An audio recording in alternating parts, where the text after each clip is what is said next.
I come to you. Out of the Holy of Holies I speak. I am he who lives to serve the light within you.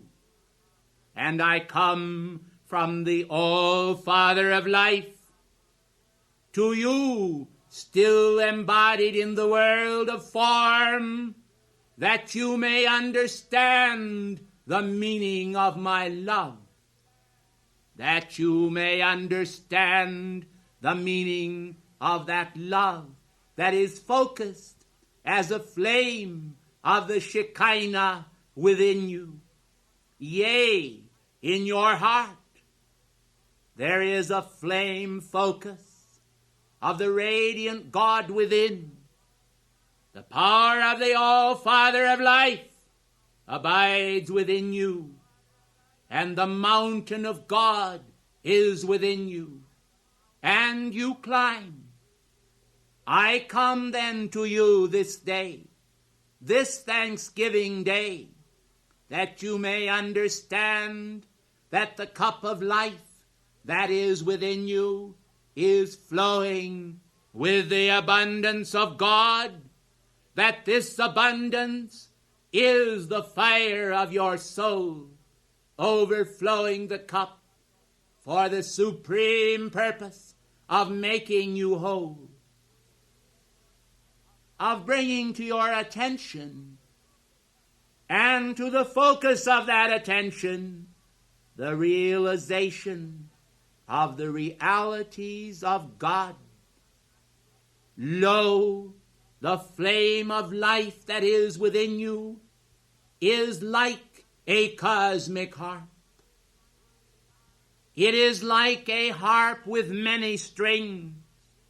And behold, it is the hand of God that plays upon those strings to make that magnificent music within you, that is the music of concord and harmony, that is the magnificence of the dream of God, as the music of the spheres focused within your heart's love. Beloved ones, have you thought of the love within your heart as a tangible manifestation? Have you thought of the love that is within your heart as an enduring manifestation, spanning the ages and calling men of faith and goodwill throughout the world order to respond to the vibratory action of their own self-mastery? Have you recognized that your own ability to master yourselves is also akin to my own? Do you understand that throughout the span of the years, some have achieved their maturity, while others have remained wedded to those worldly thoughts and desires that have shattered the fragility of the soul? Then understand it now and realize that as a gift that lies within the hand of your heart, you may choose to serve God this day.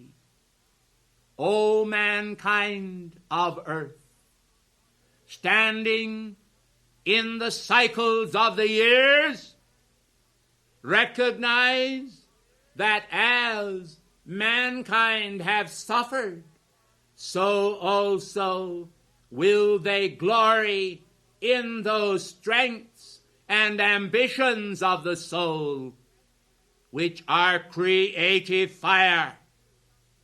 The fires of creation within you have often been banked. They have been allowed to practically extinguish themselves. Yet the glory of the flowers and the glory of the spring shows to mankind the resurrection and renewal that is caused by the fires of God. The flowers are as tiny flames from out the central sun, speaking to the hearts of men and raising every one. O beloved among mankind, will you keep your thoughts away from those sordid actions of human darkness, and open thy single eye of light to the vision of the radiant soul?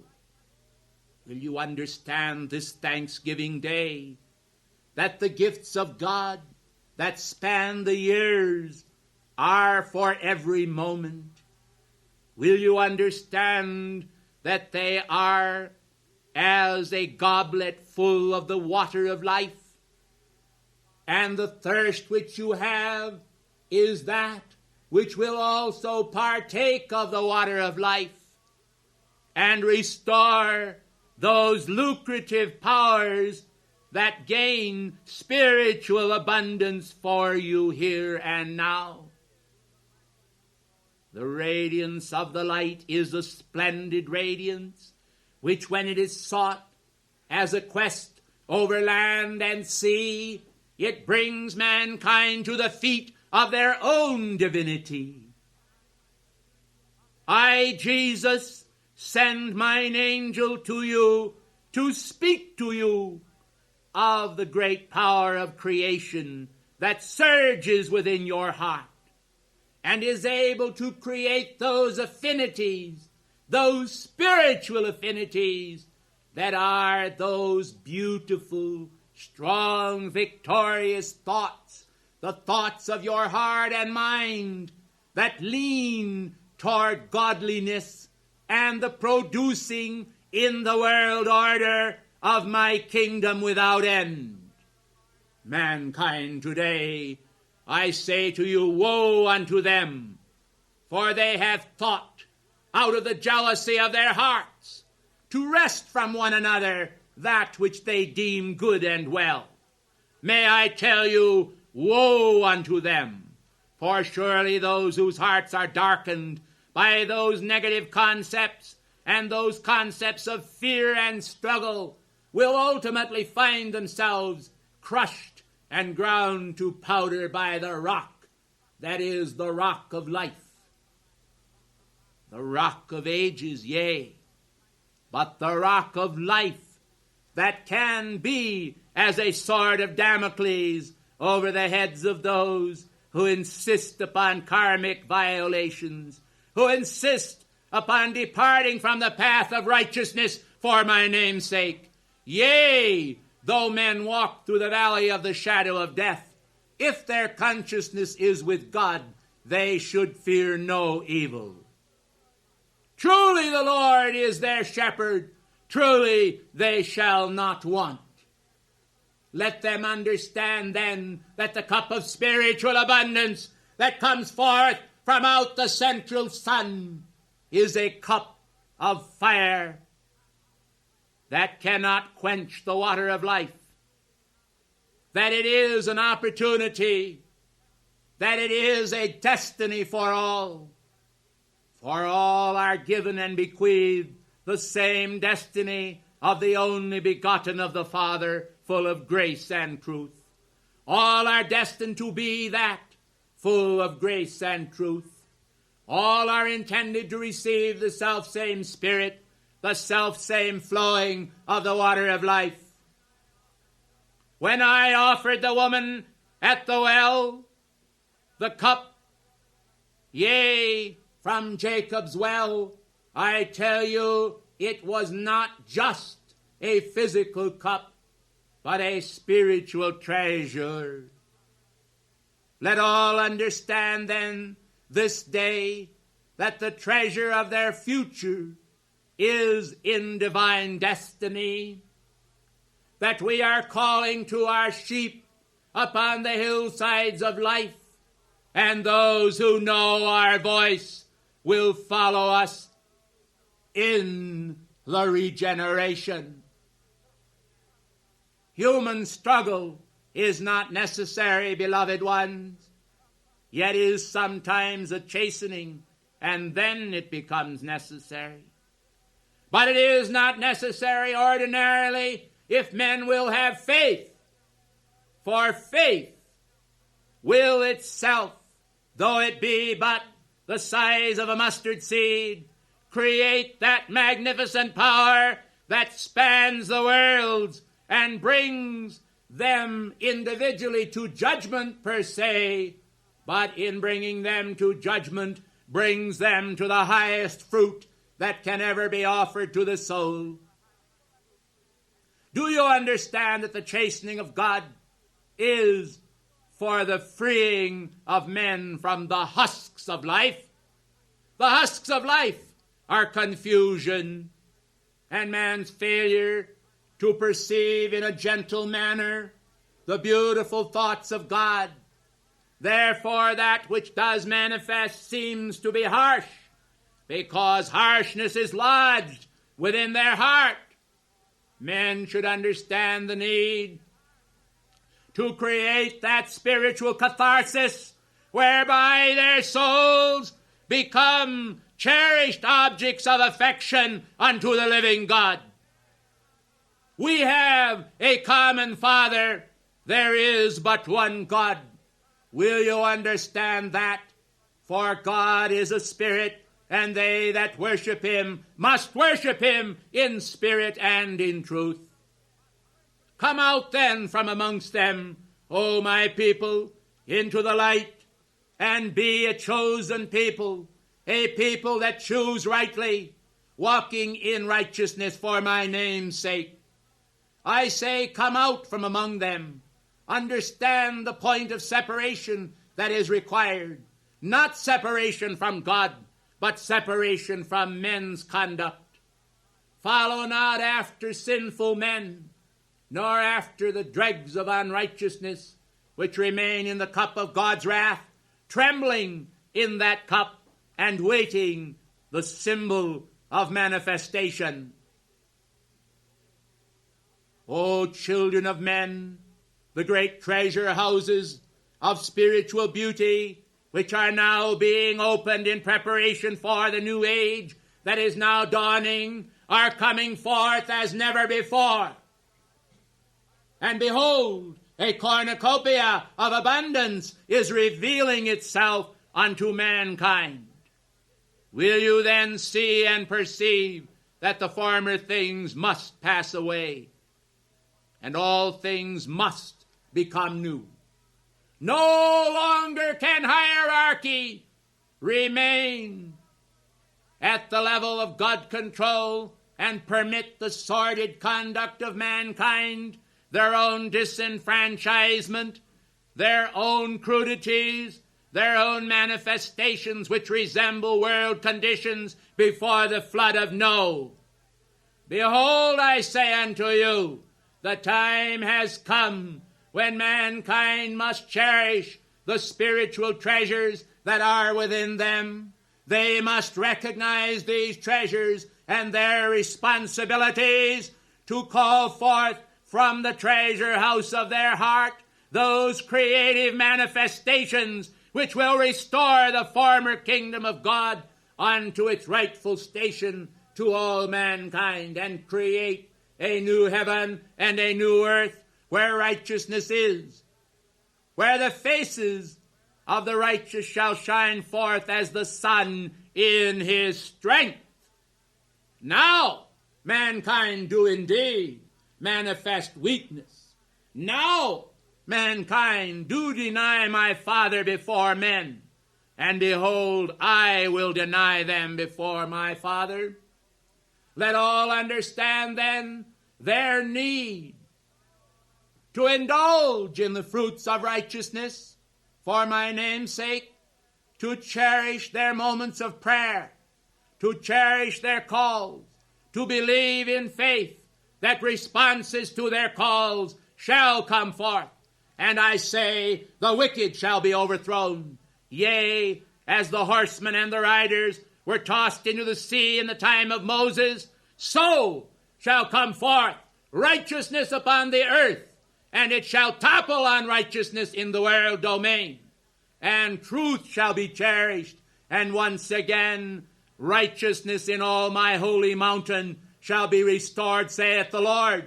Behold, O Jerusalem, Jerusalem, that the hour is when mankind everywhere must understand that that new Jerusalem is within them, that they must understand that it is coming down arrayed as a bride to meet the bridegroom. For lo, there is a need now as never before to trim your lamps and keep within them the oil of the Holy Spirit and the flame brightly burning and the kindling of that flame in all hearts. Yea, I say, darkness must vanish because of the taper of many men's lives. Many men must assemble themselves under the banner of my righteousness and under the banner of God's righteousness. They must restore the former activities to the earth of light. And once again, as in the days of Enoch, holy men shall and must walk the earth. Yea, I say, for then can my appearing shine forth amongst mankind with comfort, and then shall I indeed come as with a cloud and out of a cloud. And behold, I shall come and manifest, and behold, truth shall first live in the hearts of many. For truth is needed and must be restored. Else terrible activities shall come forth upon the earth that mankind little dream of, and they will kindle once again out of the ancient Akashic records and from the astral levels those Pandora activities that are winged destruction to mankind, pestilence and disease, and warfare and darkness. I tell you, these things must be put away, for mankind must indeed understand their need to prepare the way for my coming. Each of them to understand that as the prophet Elijah came before my face, so also must all individual men understand their need to become like unto the prophet Elijah, to proclaim the perfect day of the Lord, to proclaim perfection, to proclaim right action, to restore out of the spirit of thankfulness the divine image unto mankind, and to create no illusion among mankind, no confusion and no darkness, but only an ever steady expansion of light, light, light everywhere, that light once again may rule in all mankind's inventions as well as their intentions. For I tell you that the inventions of mankind that are now created upon the drawing boards of life are fearful and terrible images will they invoke. Yet mankind can, if they will, put away these images and instead create the understanding of my kingdom and the fruit of right action. I have said it again and again that ye may understand it. I have repeated it that ye may understand it. I have said it, and it is truth, and it lives within you. Lo, I have sent mine angel to testify you this day concerning the great truth of the Spirit. Hear my words, and be not broken, but instead exalted. Be lifted up into those passions of understanding toward all men, toward all nations, and toward all perfection that must come forth. Yea, I, Jesus, have testified to you. I have spoken. Yea, I have spoken in this church this day. It is proclaimed to the world domain. My flame is not gone out. My flame blazes brighter still. I am alive forevermore, and I have the keys of hell and of death. Behold, I am alive forevermore. Live with me, and we shall together conquer darkness. We shall together blaze forth our light. We shall together send forth the eternal cry of divine perfection, Excelsior!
I am Helios of the dawn.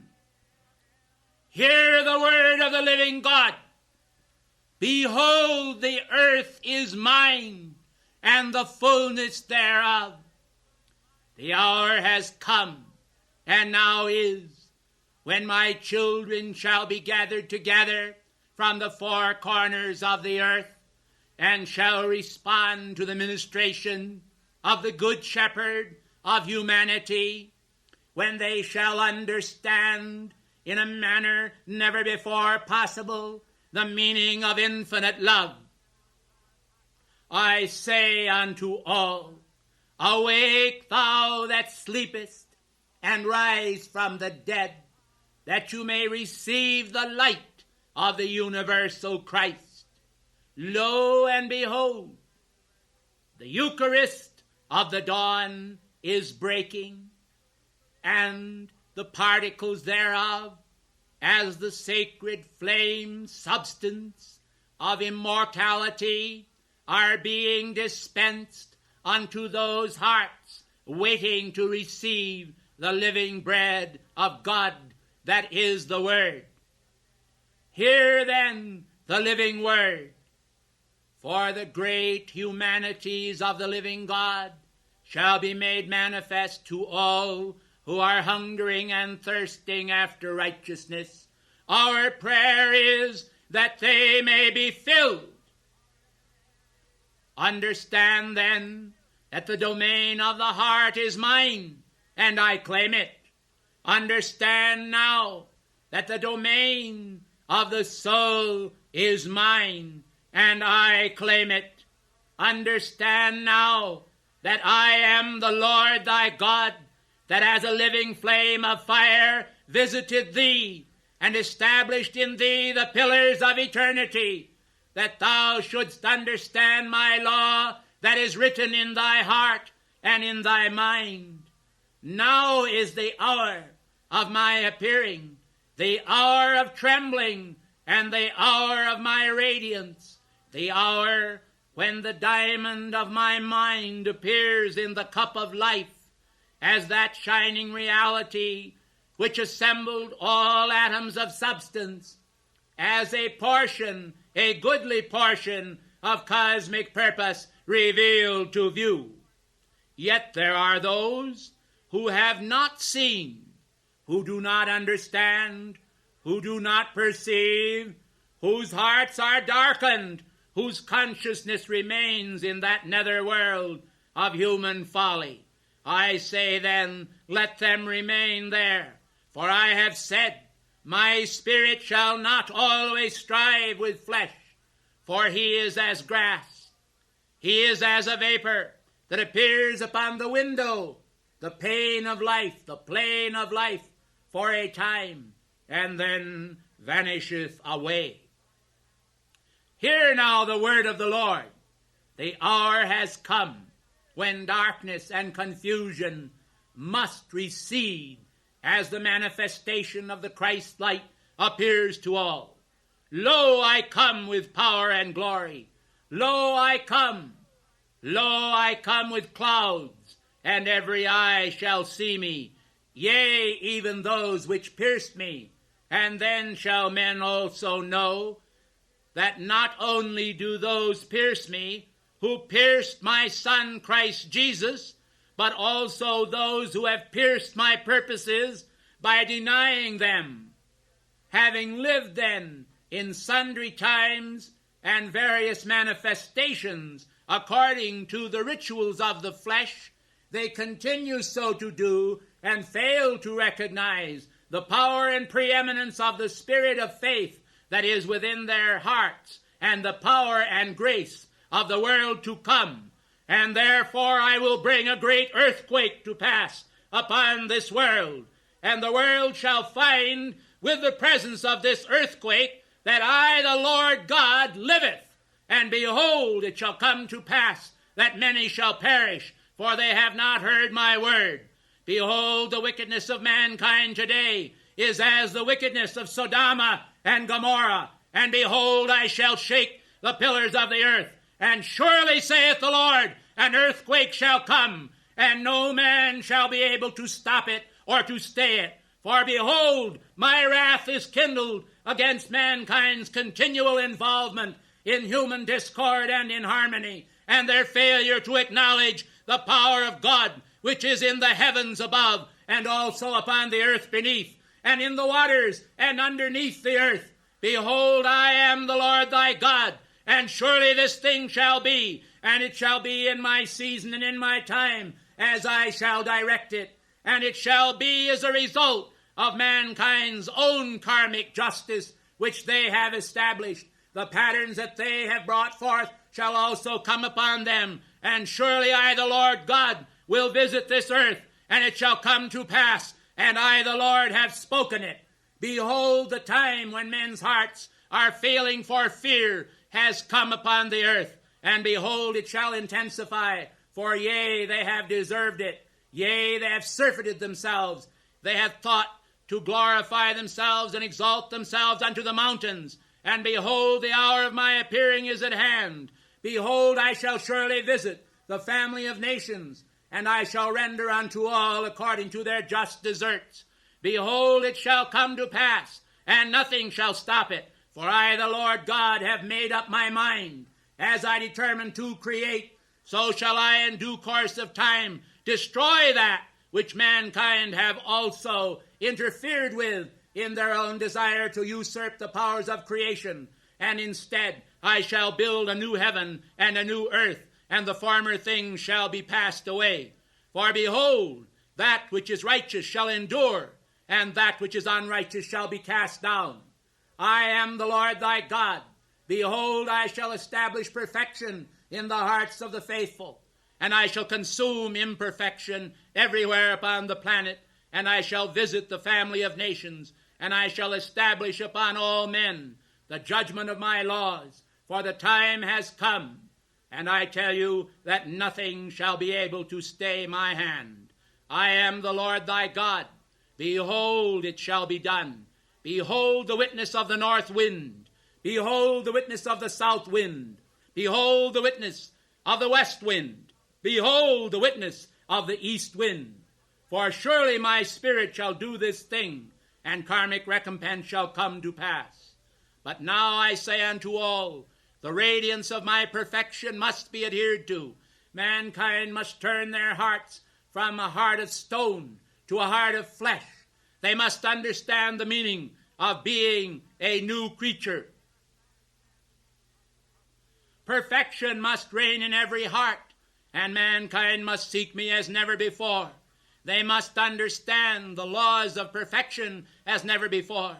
They must search out to see the laws of Helios, the laws of the dawn of the golden age. For the time has come when the golden age temples shall appear, when the hearts of men that shake also in fear shall come to understand and respect my laws, when mankind shall turn en masse unto me, and shall understand how I love all, and would extend my love as the boundaries of my kingdom of the ages out unto all people, unto all kingdoms, and unto the waters, that the waters may speak as a voice of thunder with one accord, saying, Lo, O Lamb of God, lo, O all beautiful white purity of the presence of perfection, we understand the need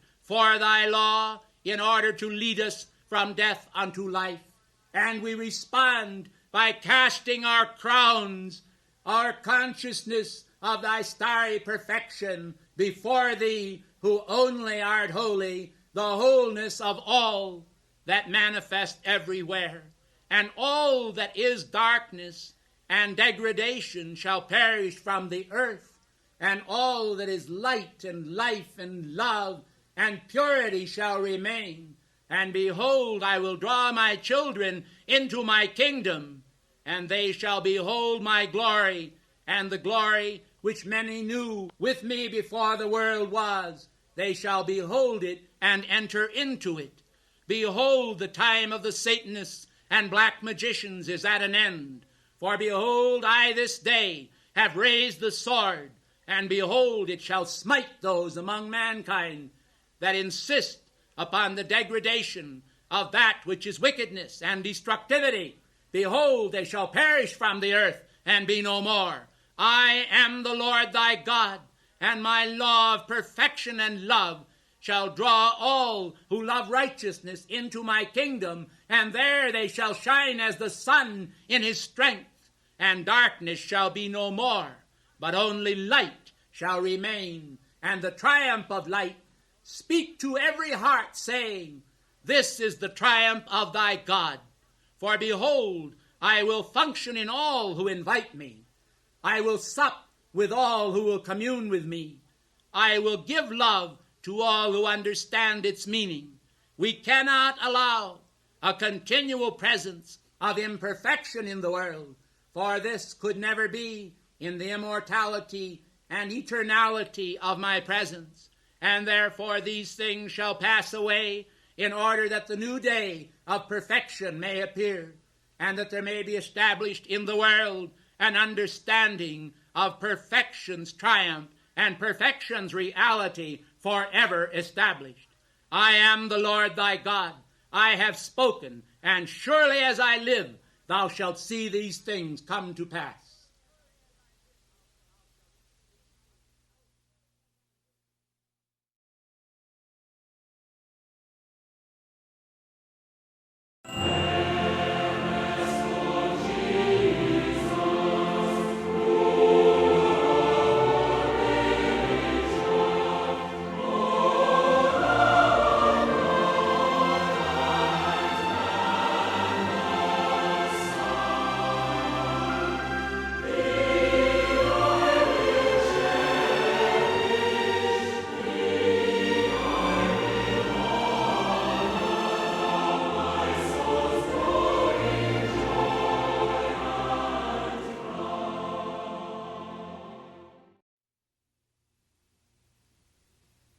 With every appearance of those who wear the robes of righteousness in my name, there has come into the world a strengthening of the bond of cosmic faith. Does mankind today think that I, who am alive forevermore, who have the keys of hell and of death, cannot speak through my servants the prophets in this day as in elder days? Who will limit God? Who will limit me as the Son of God?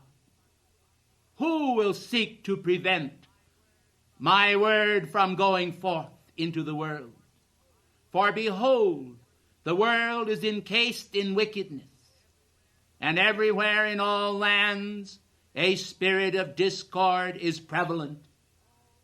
O mankind, who are the sheep of my pasture, I call to you today as in days of yore.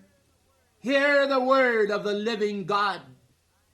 The time is at hand when by divine decree those whom the Father wills shall see my appearing in their hearts and in their minds. For there will I write my laws, and they shall establish in the world order and forever the domain of universal righteousness. Behold, the time of the withering of the tree. Behold and perceive that mankind shall more and more understand the lack of permanence in those things that are of this world. Be alert, be wise, and be diligent to sustain the memory of perfection within your inner self and within the mirror of the outer mind. I, Jesus, say unto you, the perfection of spiritual majority is at hand, the time when all shall understand who desire to, that the water of life, which I give freely, is flowing in the world order because God wills it so. For a long time we have labored and have sought to deliver mankind from the pains of unrighteousness. Yet now today, even before its time, the decision has been made to establish an avant-garde order of the kingdom of heaven upon earth, the kingdom of light and beauty within the mind and soul of man, that he may commune with the freshness of God that is apparent in the hand of nature and nature's God, that he may understand the fruition within him of the fruit of the tree of life. For this is God's will for all who will accept it. While it is his will for all, there are those who by reason of their rejection have also in their declining refused to put on those garments of righteousness, and therefore the tree shall wither. And behold, as long ago I cursed the unfruitful fig tree, so do I today bring forth the spirit of prophecy in your midst and declare that, behold, no man shall ever again eat the fruit of those who consciously reject the kingdom of God until such a time as, coming to their knees and in a broken manner, recognizing the power of divine perfection, they shall say, O God, shed thy mercy upon me. Until such a time they shall continue in hardness of heart, finding that at last the rock shall have fallen upon them, and they will be ground to powder. This is not an act that is an act of hatred, but an act of universal love, for violence and darkness and a lack of mercy shall perish from the earth, and in its place the new tree of life shall shine forth as the sun in righteousness, and mankind shall understand that that which embellishes the soul is the fruit of divine perfection. They will understand that the law is thus fulfilled as they reach out day by day, seeking to establish themselves in the courts of righteousness for my name's sake. Lo, I am with you always.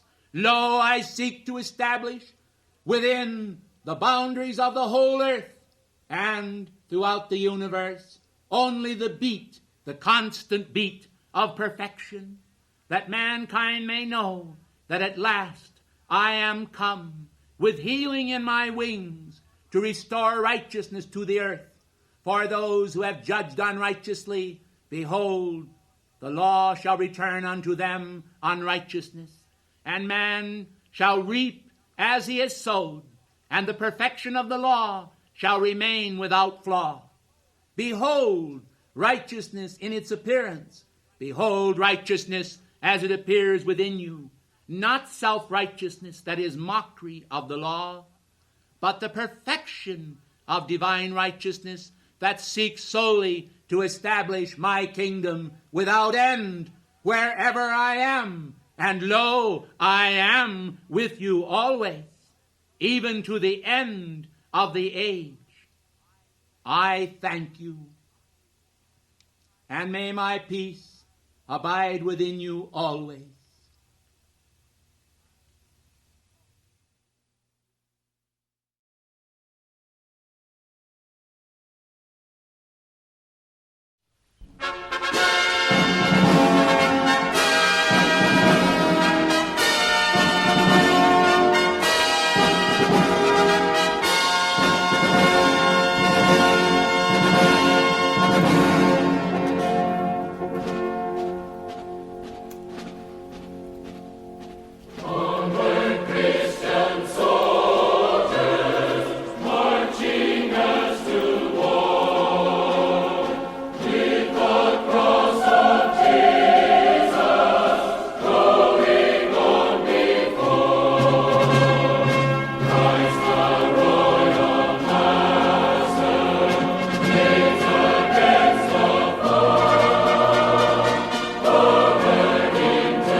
peace flow within your hearts, and recognize the allness of God that speaks within the chambers, even the hidden chambers of the heart.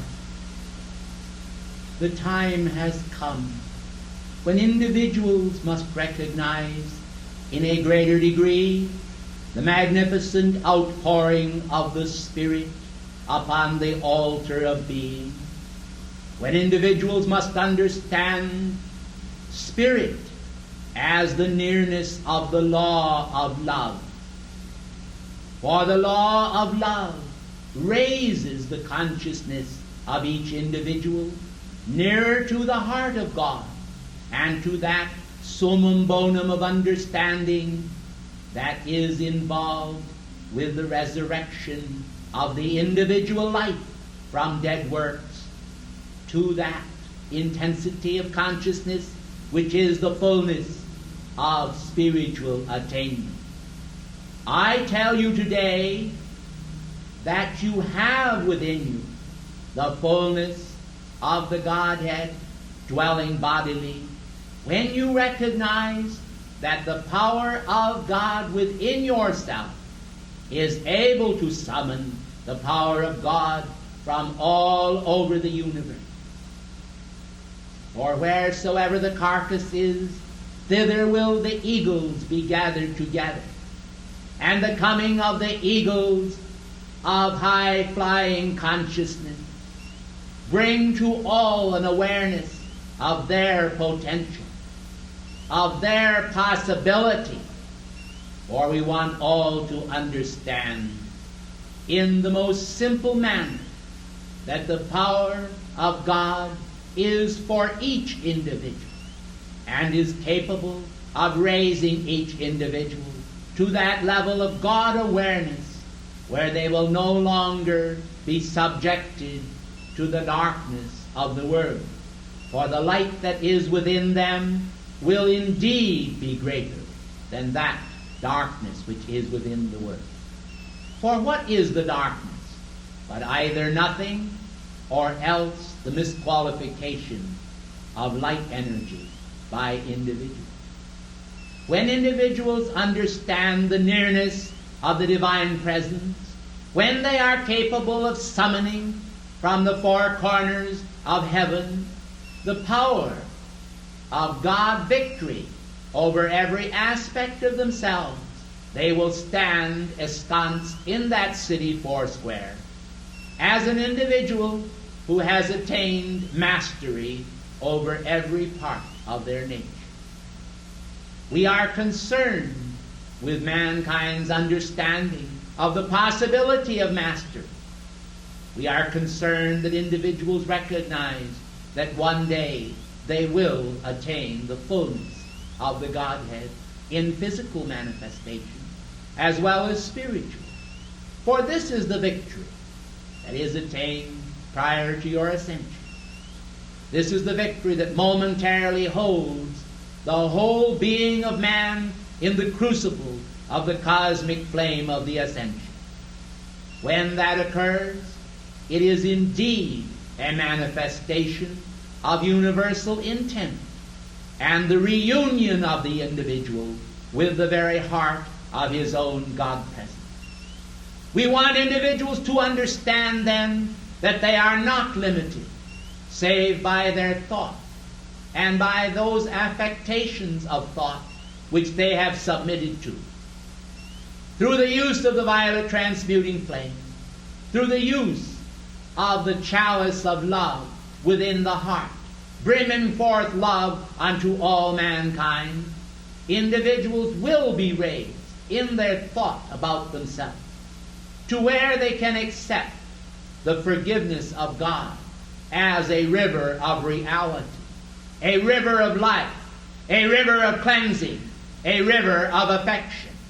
For it is the affection of God inundating the banks of mankind's limited material concept, of his concept of himself as a monad. Man will find then that as he accepts this, the resurrection consciousness of the Christ, the ascension consciousness of the Christ, and that effulgent overflowing of the Holy Spirit that is within each individual's life and within the allness of universal love, that he will be restored once again to his place within the throne, or the three-in-one consciousness that is the victory of overcoming, as it is a demonstration of life for every individual, that the law of love will work within him to produce that perfection which the divine presence is. Don't you see, beloved hearts of light, that here you have the duality of your God presence dwelling simultaneously within you, even as you have the limitation of your human consciousness? What is necessary then is the gradual acceptance, or the rapid acceptance, if you will, as you are able to accept and to master life, of the intense presence of your own divinity right within yourself. Through the practice of the assets of that divinity, through the calling forth of the great cosmic beauty and perfection of that divinity from within, you will find more and more that your very heart beats in a rhythm with the universe, with a spirit of harmony, with a spirit of understanding, with a spirit of compassion. And you will find that you will hold a greater awareness of thought and the control of those thoughts. For I know that some of you have been troubled because you have been affected by outer thoughts emanating from your own dallying in certain activities of a worldly sense. I want you to understand that these things can be cast out and cast down. For perfect love will cast them down and cast them out. For they have torment when you allow yourself to be tormented by them. But if you will just understand how very easy the law will work to produce a sense of pure perfection within you, you will realize that you have no need, in many cases, to resist evil, and in other cases, you must resist personified evil, that it may flee from you. The strangeness, then, of these seeming dichotomies in the release of the essence of the Word in printed form need not exist, for you can understand that there is a need to manifest the beauty and perfection of the Christ, yet there is no need to manifest an opposition to that beauty and perfection, or Antichrist. Yet Antichrist is a spirit in the world that seeks to annihilate the beauty and perfection of the Christ, to divert mankind's attention, to cause him to be subject to a law that is not the law of his inner flame, but a law of his own carnal mind and the carnal mind of mankind. Will you understand then that wrong thoughts emanate from the body politic of the world, from the massive fluvia of human consciousness, that these are not necessarily your own at all, although many of you have contributed to them, but far more of you have allowed them momentarily to flick across your consciousness, to momentarily occupy your mind, and then you have cast them down with a great deal of energy, never recognizing that when you did so, you had to be extremely careful, otherwise this energy which you use against evil could be then robbed and stolen by evil, converted to its nefarious purposes, and also become a part of the increasing mass thought toward that which is not the perfection of God. Don't you see then how you must guard every erg of your energy, that you give no power to evil, but rather to an intensification of the cosmic law of love right within yourself? Well, won't you try it right now and see how beautifully it will activate in your consciousness the beauty and perfection of that law of love, emanating not only from within yourself, but also from this focus, and also throughout the world, wherever there is a focus of the great white brotherhood in physical manifestation, or even in spiritual manifestation in the etheric realm. I am called Ilarion, and behold, I am concerned with the manifestation of those healing wings of the mind, which are able to bring to you and convey to you the fullness of the perfection of the body of God that is right within you.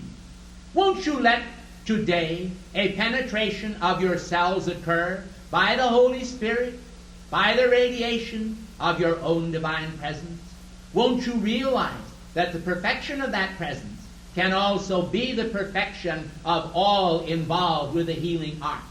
Every doctor, every nurse, every technician, all who work even in the outer world have need of the Spirit of divine perfection to work through them. Won't you then call also for these individuals to be vested with a gift of Christ's healing radiance?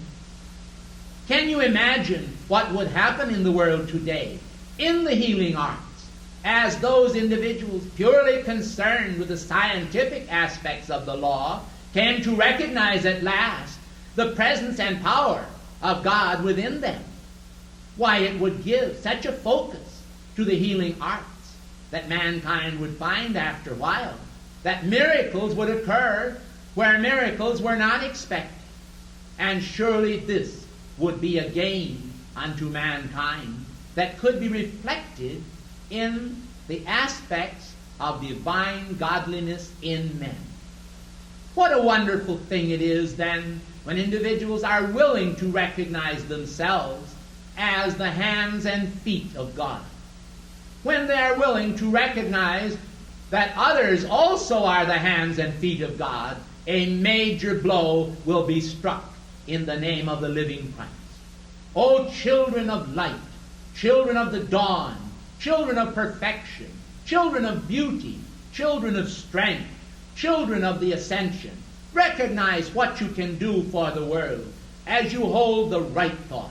For God then, flowing in the precincts of your mind, can bring tenderness and affection unto mankind. And at last, all of the wounds of the world will be bound up in the beauty of the law of love, as that law unfolds amongst mankind.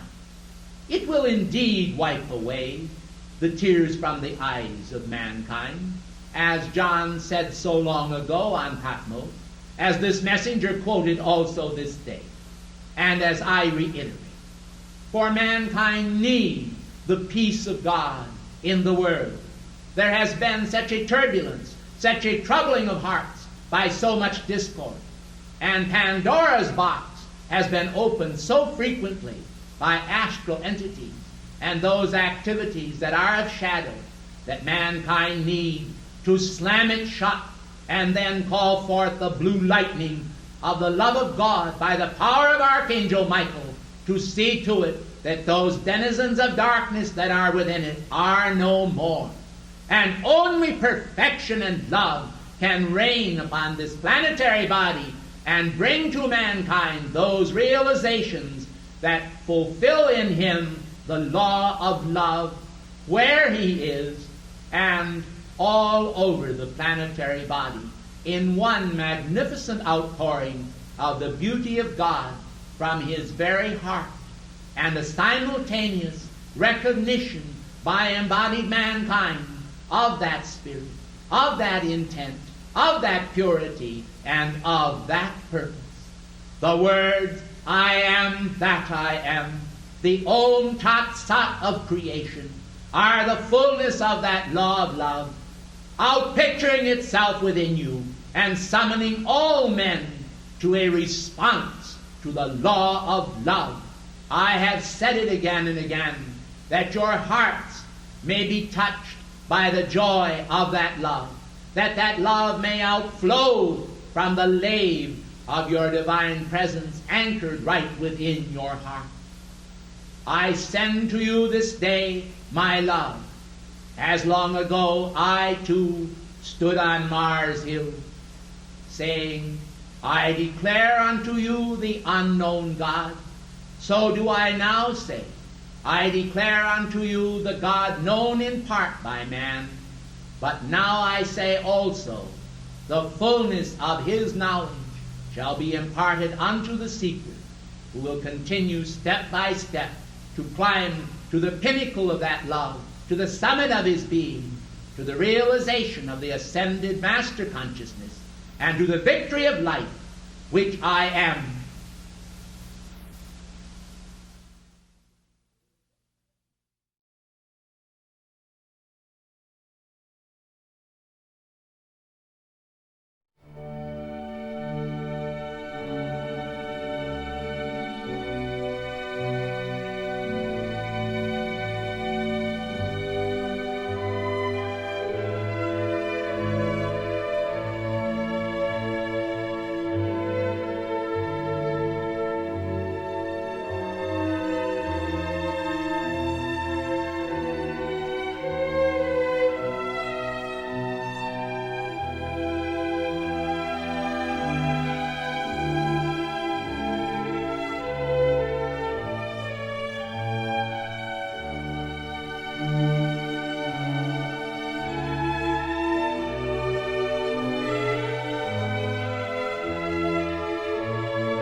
Gracious divine ladies and gentlemen, I come to you today to speak of the framework, the historical framework of the present hour, and the magnificent pigmentations that can appear upon the canvas of your present life, because you believe that the colorations that presently exist are the same beautiful texture and consistency as in days of old or in the days of the beginning of life.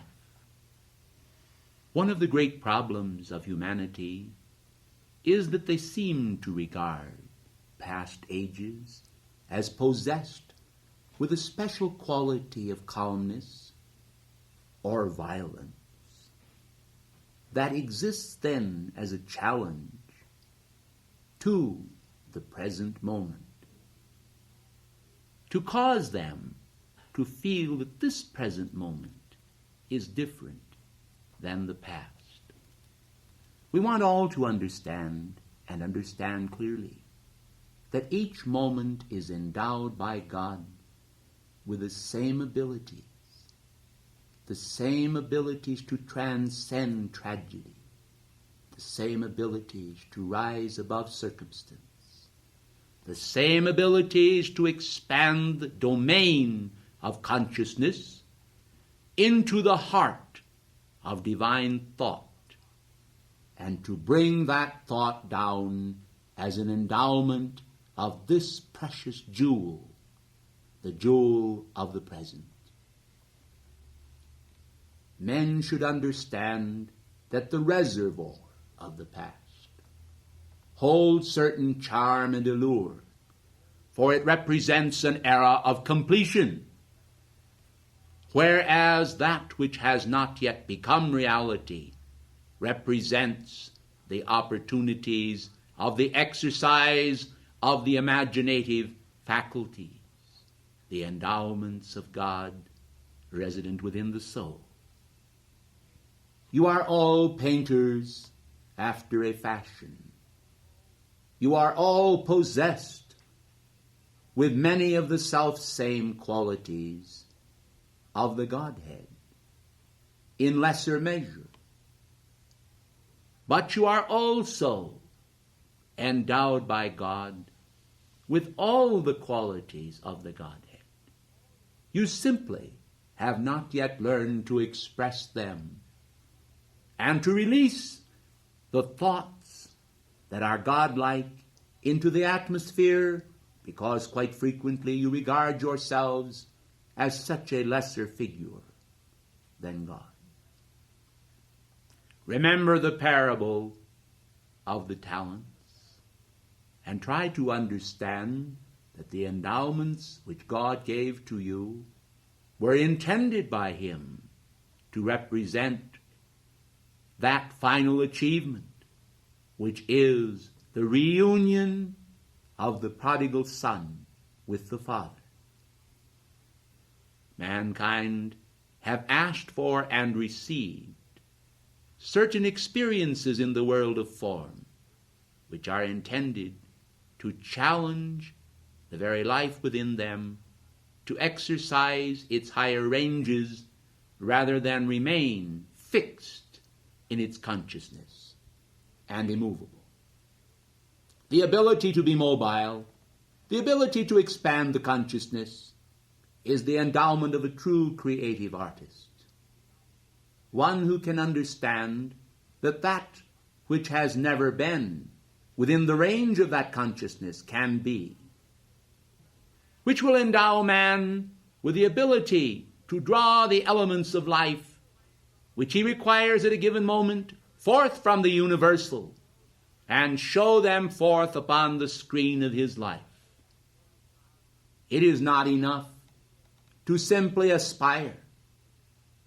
Men must understand that in addition to aspiring, they must be able to act, and that action must be the action of God, as though the tracements of life were by his hands, the tracements of thought by his mind, the tracements of identity by his identity, without, for one moment, allowing yourselves to fall in consciousness into the pitfall of the human domain, the carnal mind, the strange experiences that never teach, but always maim.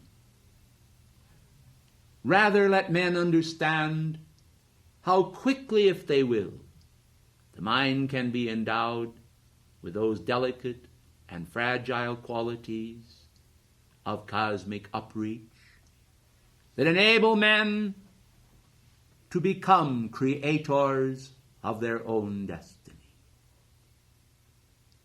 As we pause now to summon the cosmic energies of inspiration and pray the angelic host to increase the tempo of your own realization of the actuality of God, we ask you to put aside those temporary chastisements, even those you deserve, and reckon at last with that magnificent event when you have laid aside all weights,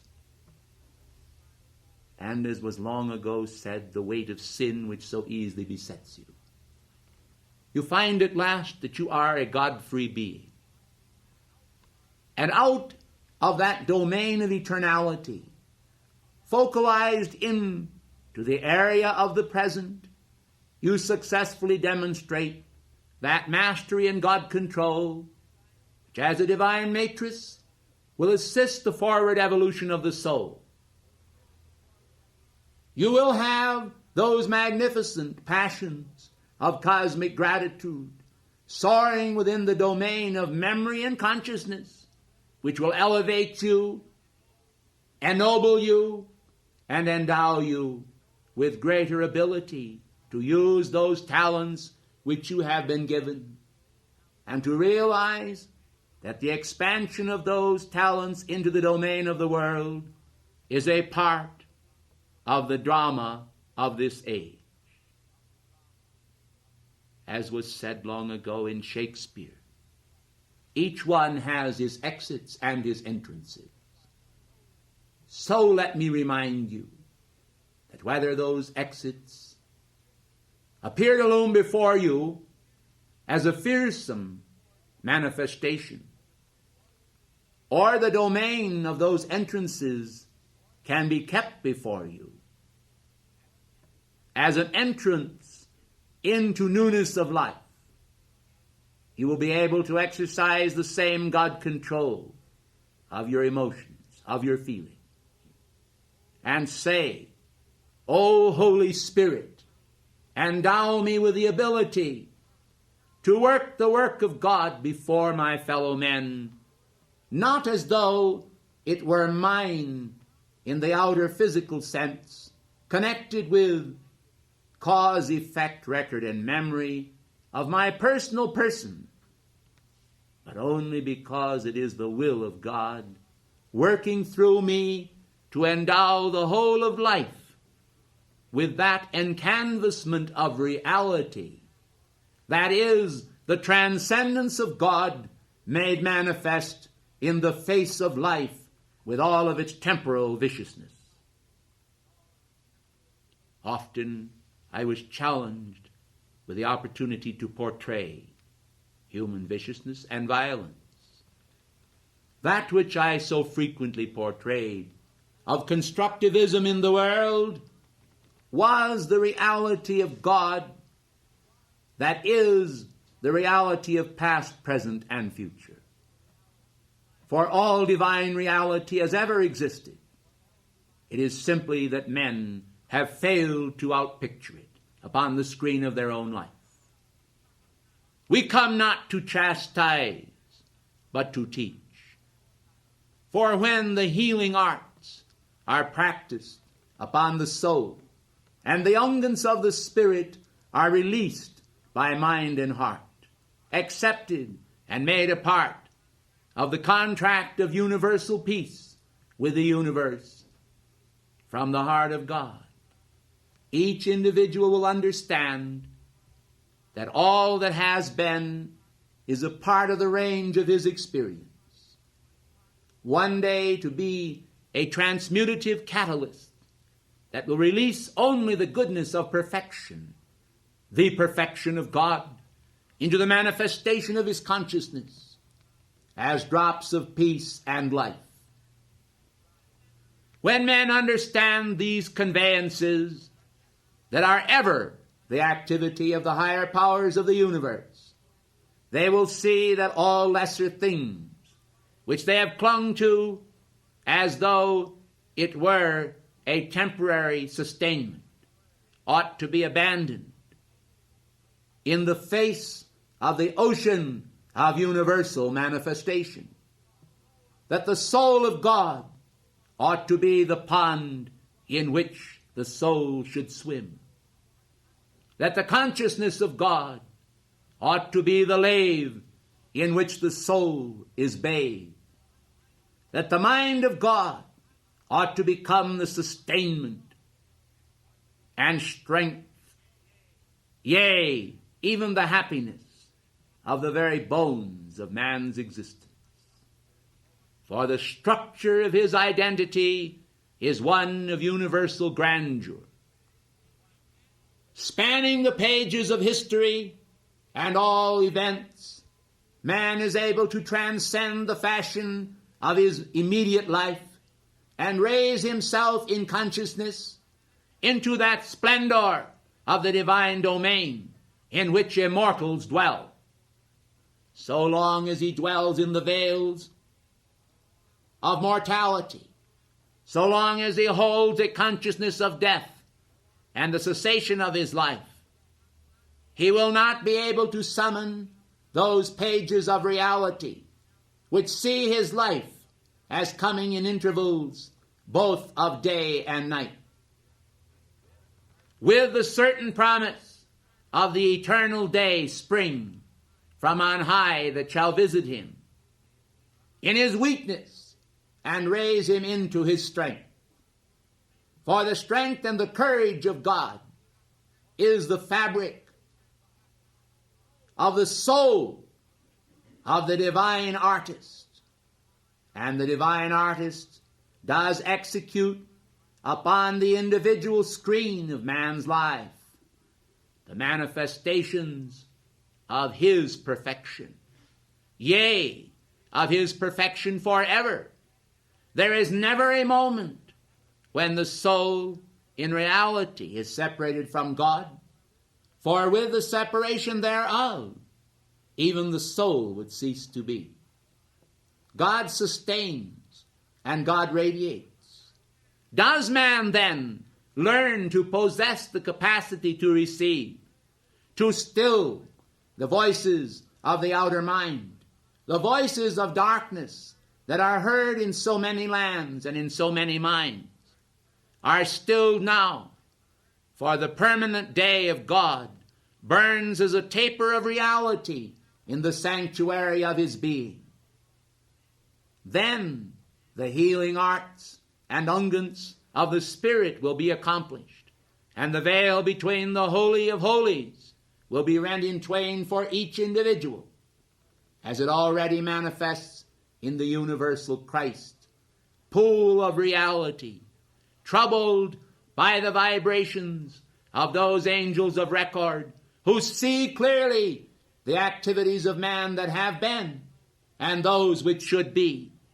And in this area of contrast, draw forth from the heart of the living God the projection of those actions which now shall accomplish in the domain of individual life and in the domain of universal life that which is the holy will of God, that which is to be found within the pigments of life, within the stroke of the Master's brush in the Master's hand.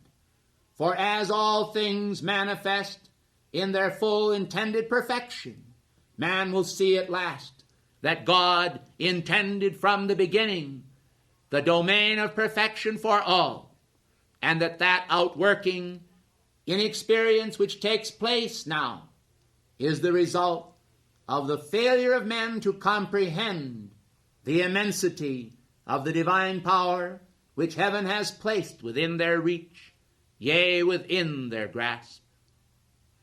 I have said then that this is so because I have learned through divine experience that it is.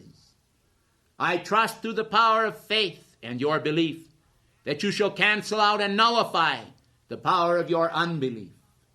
For man possesseth both, yet at given moments amplifies first the one and then the other, rising and falling in consciousness.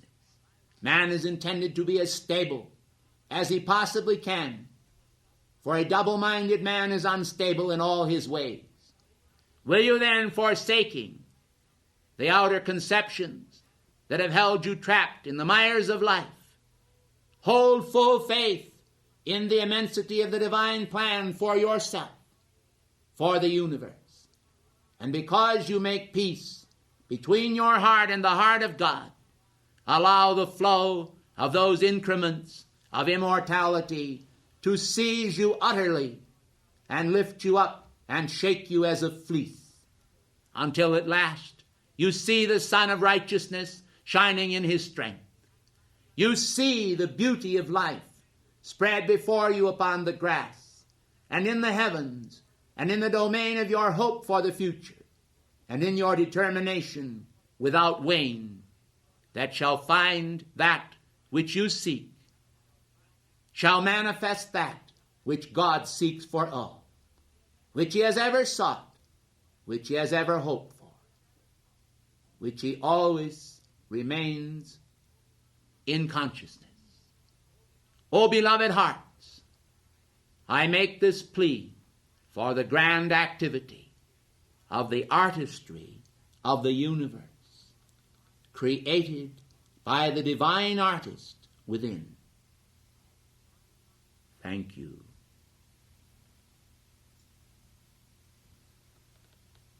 Te Urigarde.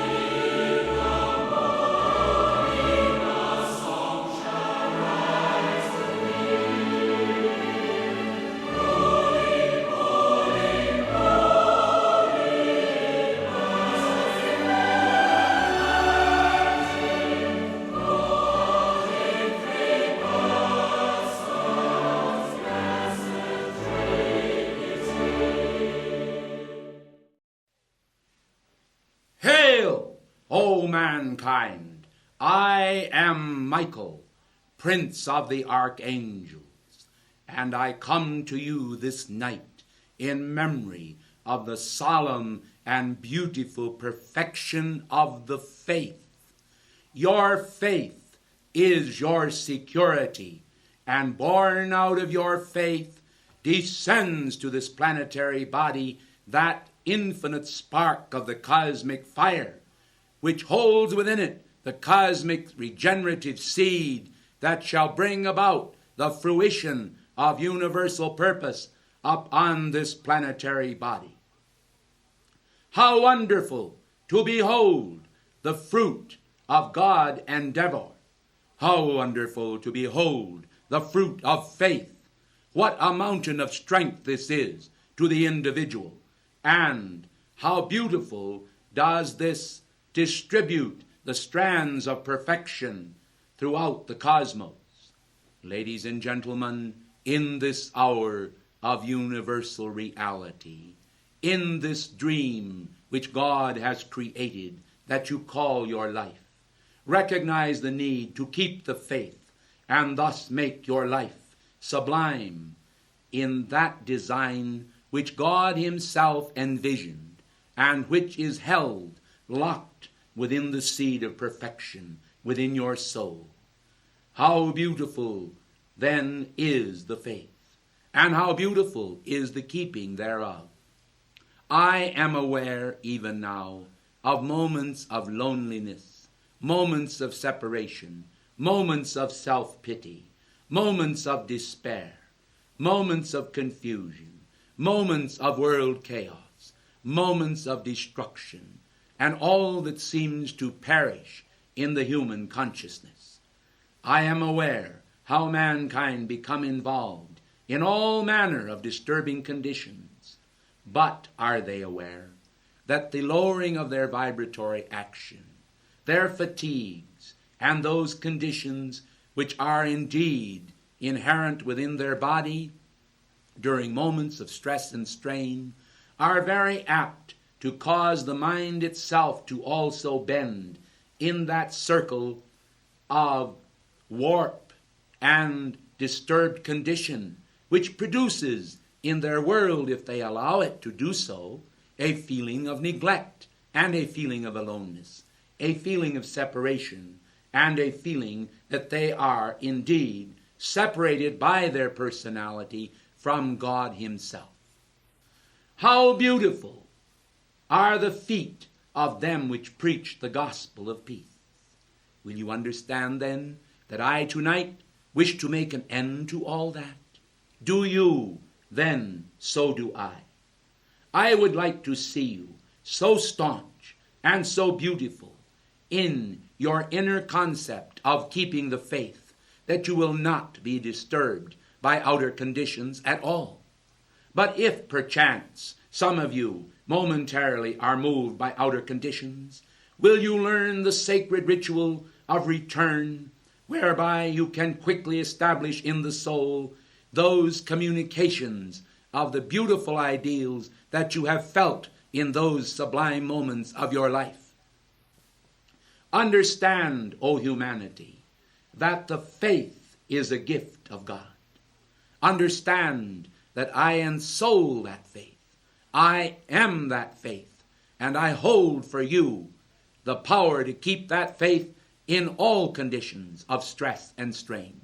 I hold also for all mankind the radiance and perfection of being victorious.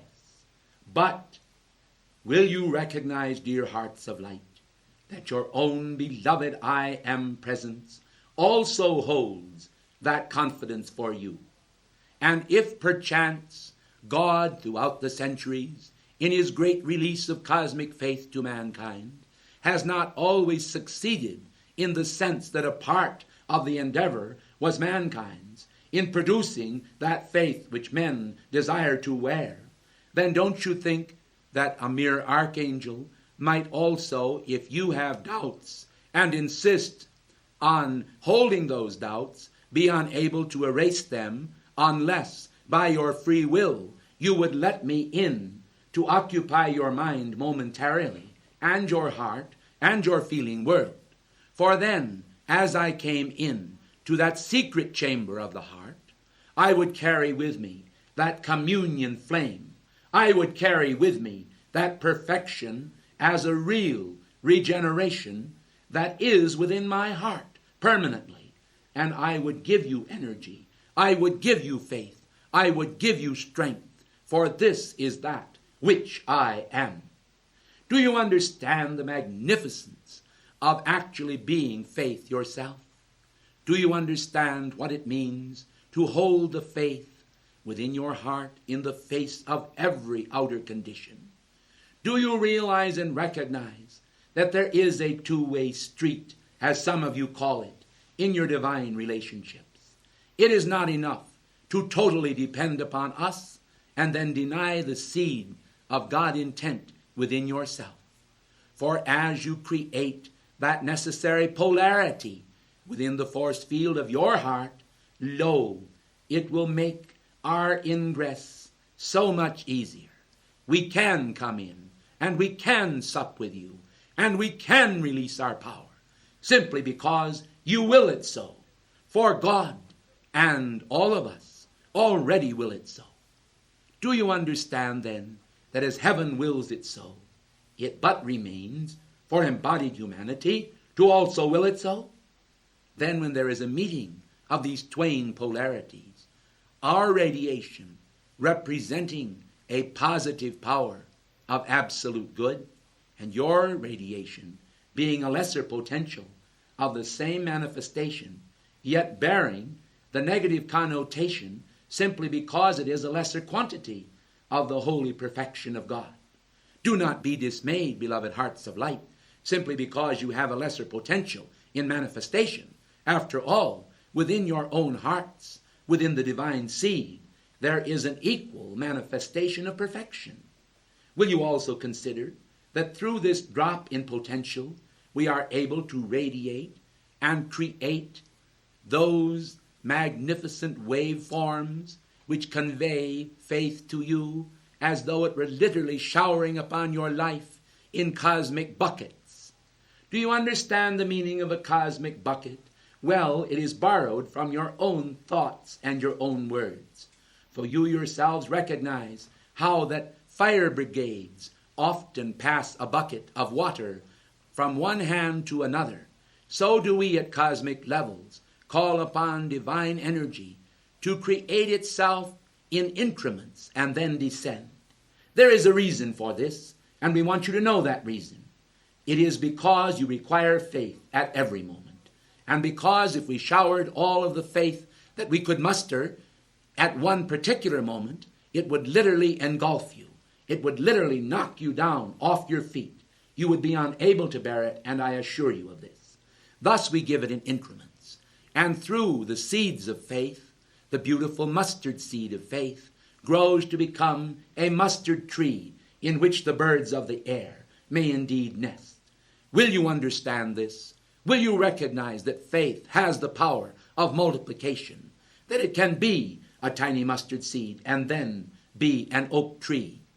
Mankind have the tendency, actually, in their thought and feeling world, to limit the power of God, as though it could not increase more. Dear hearts, it is not that God could not give you more. It is simply that your requirement is not always all of God. And so when he portions to you a blessed portion of himself, it is a breaking of the bread of heaven. But that bread which is given to you, that bread which is dispensed to you, is the sacred fire. It is the Christ Eucharist. And when you receive it, it possesses the magnificent power of pulling together in your consciousness all things until all things come into a beautiful perspective of awareness. Individuals at a particular city within the United States or the Soviet Union or Israel or France or the islands of the sea, it matters not where, have a desire to be attuned with God. So he is there, and there is a connecting strand. Then there is also a connecting strand through that connecting strand with our heart and all of the hosts of heaven.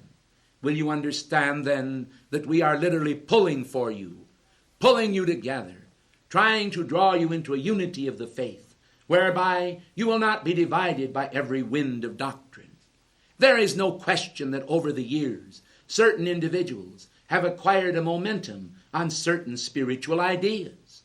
When they have this momentum, and they have this concept, beloved ones, it may be very dear to them, for it was acquired through many years of experience. It does not have to be right. Will you understand then that because individuals hold to that which they call the truth of themselves, they often find that that truth may differ from one individual, from one monadic expression to another. When this occurs, it need not be the means of propelling you to a separation. For after all, the same God created you, and created you in love. The journey through the way, the truth, and the life is a journey of acquiring greater discrimination, greater awareness, greater understanding. When you all have that awareness, when you all have that understanding, when you are able to summon that perfection, of course it will remove imperfection. For the greater always contains the lesser, but the lesser does not always contain that specific of the greater, which may be denied it simply by reason of it having not fulfilled its experience range within one specific idea. If you will understand this, if you will take this into consideration, you will not have difficulty with those experiences that are separating in their ramifications. You will seek toward greater unity, not necessarily a unity of ideas, but a unity of spiritual experience. For you will combine your experiences into that sweet experience of living with God. When then this comes about, and you summon the fullness of your faith into manifestation, you will be able to climb up that cosmic ladder of light and understanding as easily as men and women get out of bed. I want you to understand that today humanity are in a distraught state from time to time, where world conditions penetrate their hearts and minds and cause them gross disturbances. I am an archangel. I have long ago escaped from the range of these pursuits, but I do have the understanding of the trembling and tremors that pass through mortal consciousness. Men are afraid, they know not why, and they often fear most of all their aloneness, their separation. The question is to whether or not they are pleasing unto others. We want you to understand that if you please your own universal presence, you need not fear what men shall do unto you, what they shall think of you, or how they shall inter your bones. I want you to understand they can never touch that glorious spirit spark that is the cosmic fire within you. Put all of your attention upon that, and take your attention away from the outer facets of human personality, and you will solve the bulk of your problems. If you persist in involving yourself in the rhythms of human personality, you may well find that dire experiences will come from time to time to you, and you will cry out, "O God, help me." Let me say unto you that the hosts of heaven are more ready to help you than you dare to imagine. I assure you that there are some of you in this room who say with your lips that you desire God to help you. But in reality, it is a basic insecurity in your own mind that causes you to say this, for it comes from a certain amount of hypocrisy. You are not always convinced of the fact that God is real. There are doubts and questionings within your mind and the range of that outer mind. Oh, beloved hearts, will you not let go of that feeling? Will you not replace it by a feeling of faith and understanding? If you will, I can promise you then that not only tonight, but throughout the span of your life, when you call upon me and ask my assistance, that assistance will come forth, providing you have made a reasonable conformation to those cosmic ideas which the Godhead has released in cosmic hieroglyph first, and then later into those writings which men refer to as the sacred bonds of the sacred word. I want you to understand that the word is already written within you.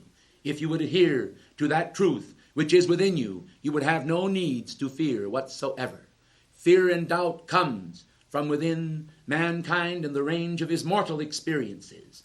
He has suffered various calamities throughout the range of those experiences. He has often come into realms and areas of doubt, And in those moments, because he doubted, he did not receive the necessary help from heaven that he should have had. And therefore, his doubt was reinforced. Don't individuals understand this simple law, that the more men do the will of God, the more men will do the will of God, the more men will desire to do the will of God, the more the will of God will come to be almost a gift of rote unto them, and they will find in due course of time that that rote will be accelerated by the most marvelous release from the heart of God of cosmic energy, the energy of joy. And the joy that St. Germain referred to as the motor of life will become the means of a greater accomplishment in the life of all. Will you then understand this law and try to live it? Strive toward understanding. It is not difficult. For when men really, truly mean to understand, they will not then be so quick to criticize others and to turn toward others, recognizing that all criticism of others in this world is always, ultimately, a criticism of their own selves.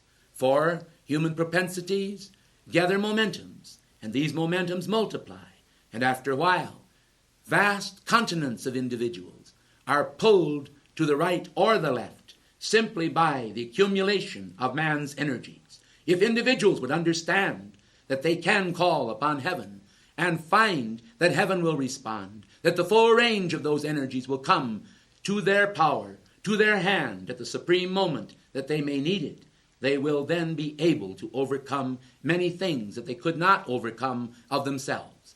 I am an archangel. I am certain that many embodied upon this planet that hear of me do not believe in me at all. I am certain also that even some who believe in me do not recognize the fact that they themselves are able to summon many of the same energies that I am able to summon. Yet I will intercede for those who cannot muster the faith, providing they will call upon me and recognize that in that call they are calling also upon God.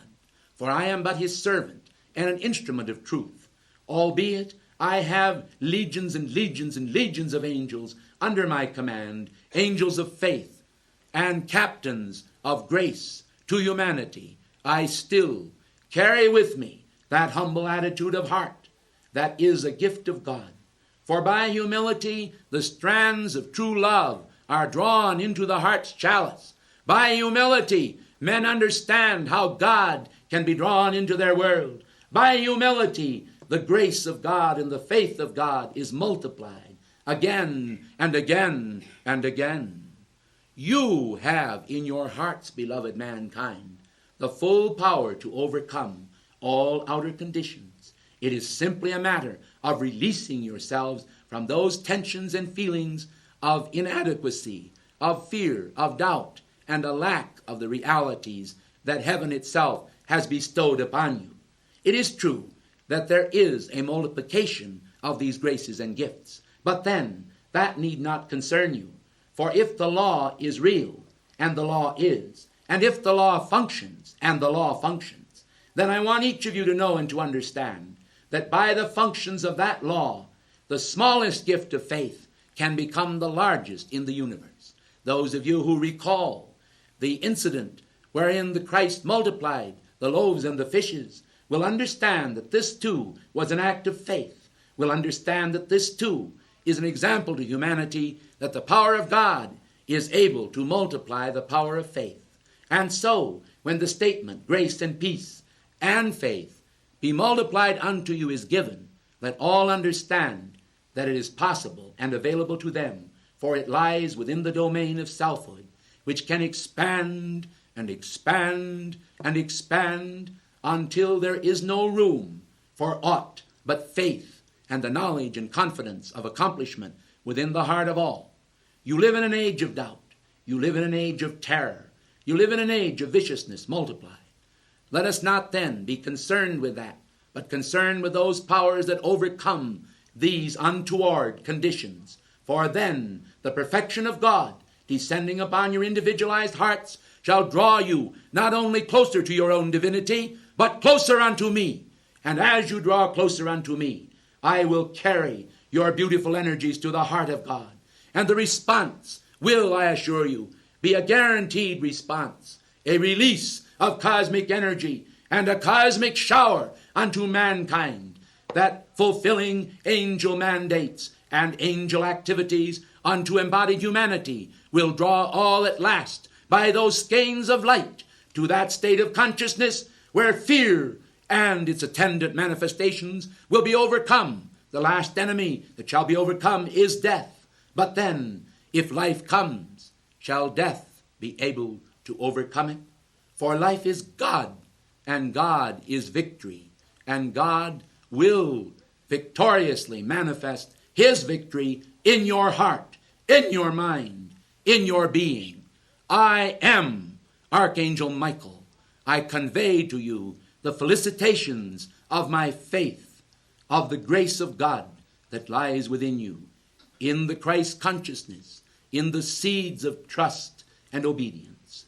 Whenever conditions appear to you that are less than perfection, whenever they appear to you, do not understand just in your outer mind that these conditions can be removed by application, but understand in the fiber of your soul, in the fiber of your being, that God can heal the wounds of the world. God can heal the wounds of each individual. God can remove the thorns from your heart and replace them by the anointing oil of the Holy Spirit. God can provide comfort without limit. It is up to you to have the faith, for then nothing shall be impossible unto you.